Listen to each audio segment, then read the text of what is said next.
We had a joint bank account for our entire 12-year marriage. I deposited my paycheck there, and she deposited hers, or so I thought. When the mortgage payment was rejected, I learned the truth. For 2 years, my wife had been leaving my money in the joint account while transferring her entire salary to a private account. She'd stolen $340,000, and she was preparing to file for divorce. My name is Desmond Calloway.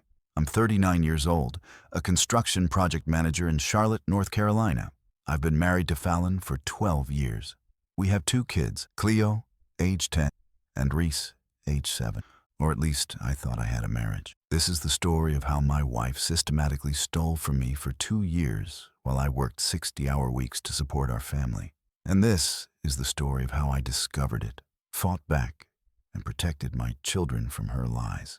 I met Fallon in 2011 at a mutual friend's wedding. She was a bridesmaid. I was a groomsman. We hit it off immediately. She was smart, ambitious, working as a medical billing specialist at a hospital. I was 5 years into my construction career, working my way up from laborer to site supervisor. We dated for 2 years before getting married in 2013. Simple ceremony, backyard reception. We were both practical people who valued financial stability over flash. From day one, we agreed on our financial approach. Joint accounts, shared decisions, complete transparency. We opened a joint checking account at Wells Fargo the week after our honeymoon. Both our paychecks went in. All our bills came out. Simple, clean, equal. I made about $58,000 a year back then. Fallon made around $42,000. Combined, we were doing well for a young couple in Charlotte. We rented a townhouse, drove used cars, saved what we could. Cleo was born in 2015. Fallon took 3 months of maternity leave, then went back to work. We hired a daycare near the hospital where she worked. Money was tighter, but we managed. In 2017, Fallon got promoted. Medical billing supervisor. Her salary jumped to $52,000. That same year, I became a project manager. My salary went to $72,000. We were bringing in $124,000 combined. We felt like we'd made it. That's when we bought our house. 3 bedrooms, 2 bathrooms, small backyard in a decent neighborhood. $285,000 purchase price, 30-year mortgage at 4.2%. Our monthly payment was $1,800, including taxes and insurance. Manageable, comfortable, everything we'd worked for. Reese was born in 2018. Another 3-month maternity leave for Fallon, then back to work. By then, daycare for 2 kids was eating up a big chunk of our income, but we were still saving. Our joint account typically held between $15,000 and $20,000 at any given time. Emergency fund, monthly expenses, some cushion. Life was good, not perfect, but solid. We had our arguments like any couple, mostly about small stuff. Who forgot to pay a bill? Whose turn it was to handle bedtime? Normal marriage friction. But financially, we were a team, or so I thought. In 2022, things started changing. Small things at first. Fallon got another promotion, director of medical billing. Her salary jumped again, this time to $68,000. Great news. We celebrated. But she also started talking differently about money. We should have separate fun money accounts, she suggested one night, like an allowance for each of us, so we don't have to justify every personal purchase. It seemed reasonable. We set up 2 small personal checking accounts, $500 a month into each. Hers, mine. Everything else still went to the joint account, except it didn't. Looking back, there were signs. I just didn't see them at the time. Fallon started working longer hours. New position means more responsibility, she explained. I understood. I was working long hours too. Construction deadlines don't care about your family schedule. She started going out more with co-workers. Thursday night drinks, weekend brunches, networking, she called it. I didn't question it. She deserved to have a social life outside of work and kids. She bought new clothes, expensive ones, designer handbags. When I asked about it, she'd say, "It's from my fun money account. That's what it's for, right?" I assumed she was just spending her $500 monthly allowance, maybe saving it up for bigger purchases. It didn't occur to me to check. She also started picking fights about money, but in weird ways. She'd accuse me of spending too much on tools for work, on lunches with my crew, on birthday gifts for the kids. We need to be more careful, she'd say. We're not saving as much as we should. But when I'd check the joint account, everything looked fine. Bills paid, mortgage current, balance steady. I chalked her mood up to stress. New job, bigger responsibilities. I tried to be supportive. In early 2023, she suggested we refinance the mortgage. Interest rates had dropped, she said. We could lower our monthly payment, free up cash flow. I'll handle it, she offered.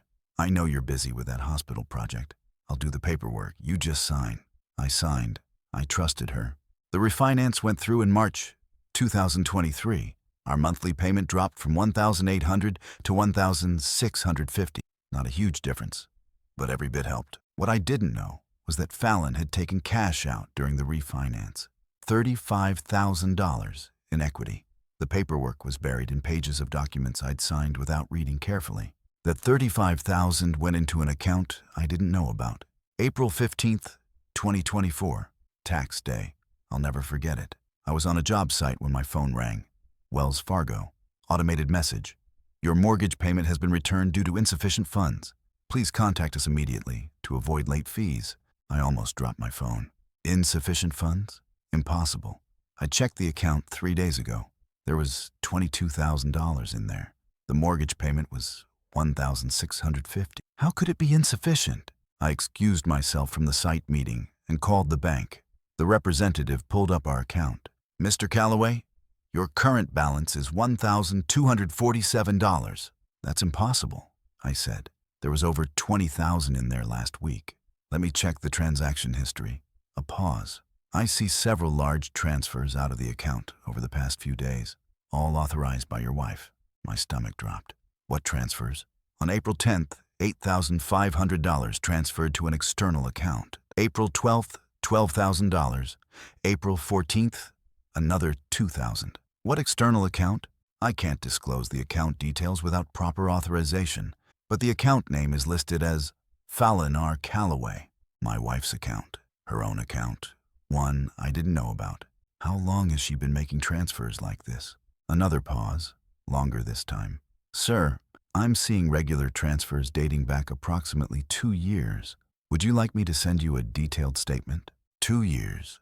I sat in my truck in the parking lot of the construction site, staring at nothing. 2 years of transfers. How much? Where did the money go? Why? I drove home. Fallon was at work. The kids were at school. I logged into our Wells Fargo account on my laptop and started going through statements. It took me 3 hours to piece it together. Starting in May 2022, right after she got her promotion, Fallon had been transferring money out of our joint account. Small amounts at first. $500 here, $800 there. Easy to miss in the flow of normal expenses. But over time, the transfers got bigger and more frequent. By 2023, she was moving $3,000 to $5,000 a month. The pattern was strategic. She'd wait until my paycheck deposited, every other Friday, $2,800 after taxes and benefits.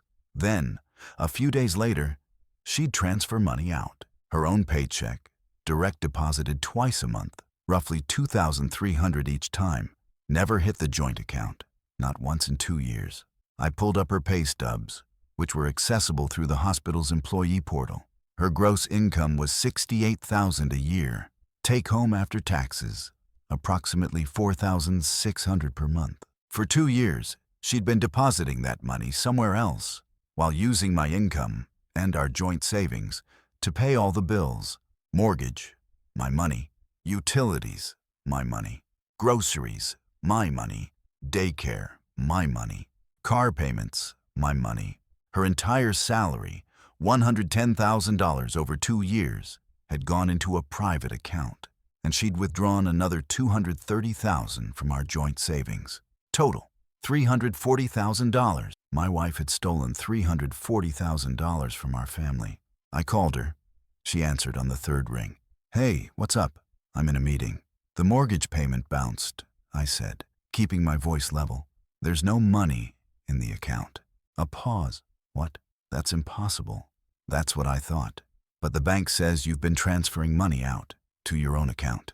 Silence. Fallon, I can explain. I'm listening. Not on the phone. We'll talk tonight. No, now. Where's the money? Desmond, I'm at work. This isn't where is the money. Another long pause. It's in a savings account. I was putting money aside for the kids' college funds. As a surprise. $340,000. For college. How do you know that number? I went through 2 years of statements. Your paychecks never hit our joint account. You've been living off my income while hiding yours. That's not. Look, we'll talk tonight. I need to go. She hung up. I sat there, phone in hand, trying to process. A college fund? That was her explanation? If she was saving for the kids, why hide it? Why drain our joint account? Why lie for 2 years? None of it made sense. Unless I opened my laptop again and searched for divorce attorneys in Charlotte. I wanted to see what the process looked like, what it cost, how assets got divided. One of the top results was a local firm's FAQ page. One question jumped out. Should I move money before filing for divorce? The answer was chilling. Many people attempt to hide assets before divorce proceedings begin. This is illegal and can result in serious consequences, but it happens frequently. Common tactics include opening secret accounts, transferring marital funds, and underreporting income. My hands started shaking. She wasn't saving for college. She was preparing for divorce. I picked up the kids from school, made them snacks, helped with homework, all on autopilot. Fallon came home at 7 p.m., later than usual. She looked nervous. Kids, go upstairs and play, I said. Mom and I need to talk. Once they were gone, I turned to her. Explain. She sat down at the kitchen table. I've been putting money aside because I wanted us to have a cushion. Our joint account felt risky. What if something happened to you? What if you lost your job? I wanted to make sure the kids and I were protected. By hiding $340,000, I wasn't hiding it. I was saving it. In an account I don't have access to. Using money from our joint savings, while never depositing your own paychecks into our shared account. She looked away. I know how it looks. How it looks? Fallon, you've been stealing from me. It's not stealing. It's our money. We're married. Then why didn't you tell me? Why did you lie every time you deposited your paycheck somewhere else? Why drain our savings while I'm working 60 hours a week, thinking we're building a future together? I didn't drain our savings. There's still money in the account. $1,200. There's $1,200 left. We had $80,000 in savings 2 years ago. She stood up. This is exactly why I didn't tell you. You'd overreact. You'd make it into something it's not. What is it then? She didn't answer. Are you planning to divorce me? Her face changed. Just for a second. A flash of something. Guilt? Fear? No, of course not. Show me the account. Right now. Prove to me it's for the kids' college. I don't have to prove anything to you. Yes, you do. We're married. That money is marital property. Show me. No. We stared at each other. The woman I'd spent 12 years with suddenly looked like a stranger. I want you to move the money back, I said quietly. All of it. Tomorrow. That's not happening. Then I'm calling a lawyer. Go ahead. She grabbed her purse and keys. I'm staying at my sister's tonight. She walked out. I stood in the kitchen, alone, listening to her car pull out of the driveway. Upstairs, I could hear the kids playing. They had no idea their family was falling apart. The next morning, I took a personal day from work and drove to meet with a family law attorney named Camden Hayes. A buddy from my construction crew had recommended him after his own divorce. I explained everything. Camden listened without interrupting, taking notes. When I finished, he sat back. This is financial infidelity and potentially fraud. Can I get the money back? Depends. North Carolina is an equitable distribution state, meaning marital assets get divided fairly, not necessarily equally. In a divorce, all income earned during the marriage is considered marital property, regardless of whose name is on the account. So the money she took is legally mine too. Yes, but here's the problem. If she files for divorce first and claims that account is her separate property, maybe a gift from her parents or an inheritance, it becomes your burden to prove otherwise. I have bank statements showing the transfers. Good. That's evidence. But we need to act fast. If she's planning to file, she's probably already consulted an attorney, and her attorney may have advised her to move assets, hide income, or create a paper trail that benefits her story. What do I do? First, freeze the joint account. Contact Wells Fargo today and tell them no further transfers can be made without both signatures. Second, document everything. Every transfer, every statement, every conversation. Third, consider filing for divorce yourself before she does. That puts you in the driver's seat. I don't want a divorce. I want my money back and my marriage fixed. Camden gave me a sympathetic look. Mr. Calloway, your wife has been systematically hiding money for 2 years. She's already made her choice. You're just catching up. I drove home in a fog. Called Wells Fargo. They froze the account. No more transfers without dual authorization. Then I did something I'd never done. I hired a private investigator. His name was Teague, former cop, now ran his own investigation firm. I gave him everything I had. Fallon's name, her employer, the timeline. What are you looking for? He asked. I don't know. Evidence. Proof of what she's planning. Give me a week. Fallon stayed at her sister's for 3 days. Then she came back. We barely spoke. She slept in the guest room. The kids noticed. Cleo asked why Mom was sleeping downstairs. I told her Mom wasn't feeling well and needed quiet. It was a lie, but I didn't know what else to say. 5 days after hiring Teague, he called. I've got something, he said. Can you meet? We met at a diner outside of town. Teague slid a folder across the table. Your wife opened the private account in April 2022. Same month she got her promotion. It's at Bank of America, not Wells Fargo, probably so you wouldn't accidentally see statements. I opened the folder. Bank statements going back 2 years. Balance, $287,000. That's less than $340, I said. She's been spending. Look at the withdrawals. I flipped through the pages. Regular expenses, restaurants, shopping, a few larger purchases, furniture, electronics, a vacation to Miami in January I didn't know about. She went to Miami? 4 days. Solo trip, according to hotel records. Told the hospital it was a medical billing conference. It wasn't. My chest tightened. Was she with someone? Teague hesitated. I don't have proof of that. But the hotel charged 2 room service breakfasts multiple times. I closed the folder. Didn't want to see more. There's something else, Teague said. She consulted a divorce attorney 7 months, November 2023. Attorney's name is Monica Greer. Very aggressive. Specializes in high-asset divorces. 7 months. She'd been planning this for 7 months. Did she file? Not yet. But Greer's known for advising clients to move money first. File later. Your wife's following the playbook. I paid Teague, thanked him, drove home. That night, I pulled Fallon aside after the kids went to bed. I know about the attorney, I said. Monica Greer. You consulted her in November. Her face went pale. How do you? Doesn't matter. You've been planning to leave me for 7 months. You've hidden $287,000. You went to Miami without telling me. And you've been draining our savings while I've been working to support this family. You hired a private investigator? Her voice rose. You invaded my privacy? You stole from me. It's my money. I earned it. We're married. It's our money. That's what marriage means. She laughed bitterly. Marriage? You think this is a marriage? You work 60 hours a week. You're never home.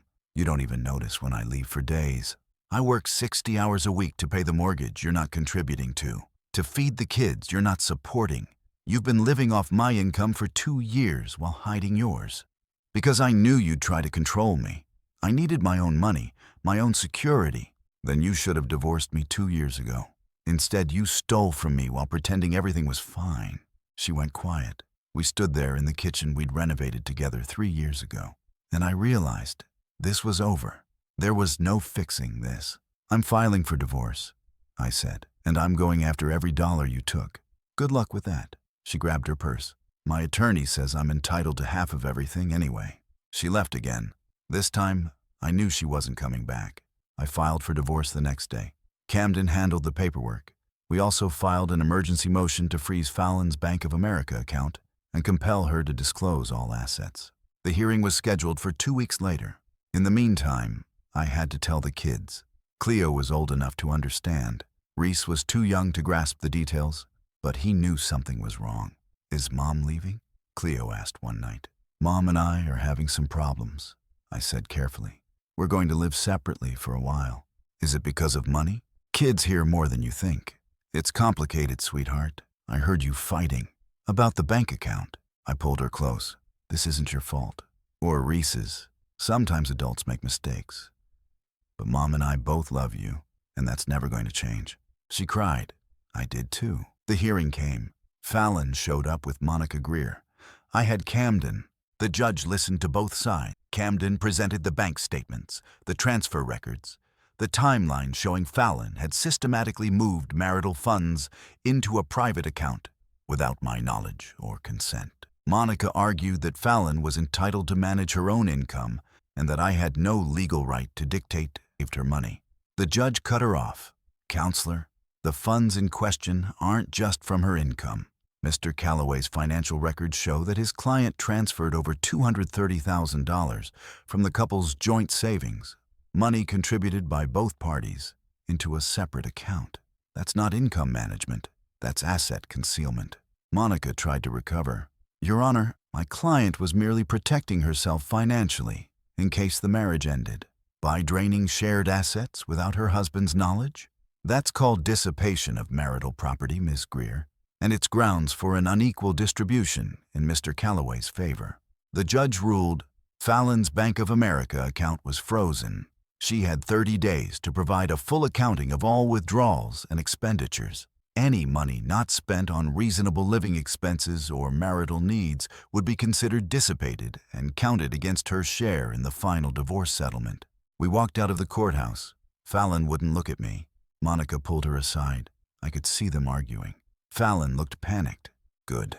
Over the next 3 months, the divorce proceedings dragged on. Financial discovery, asset division, custody negotiations. Fallon tried to claim that the money she'd hidden was for marital emergencies and the children's future. But Camden tore that argument apart.